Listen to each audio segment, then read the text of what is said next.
I ka hui ana o maka me ka mika aloha ma ka pāka no ka ainawa kea, ua puiwa ela kona manao.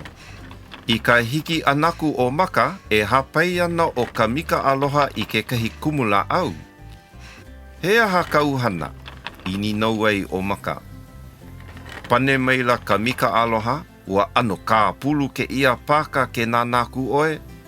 Ua mana o au e aho kākou e kanu i ke ia kumula au i ui ke ia pāka no ko kākou kaona. A o ia i panei o maka hena ni ia. Ua eli la ua i ke kahi lua nui.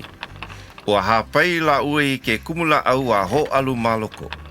Ua pai la ua i ka lepo a nui ma ke kumu. A hanawei la ua i ka la au a nui. A pau i hola kahana, ua noho no la ua ma ka malu ka la au e ai i ka la ua musubi.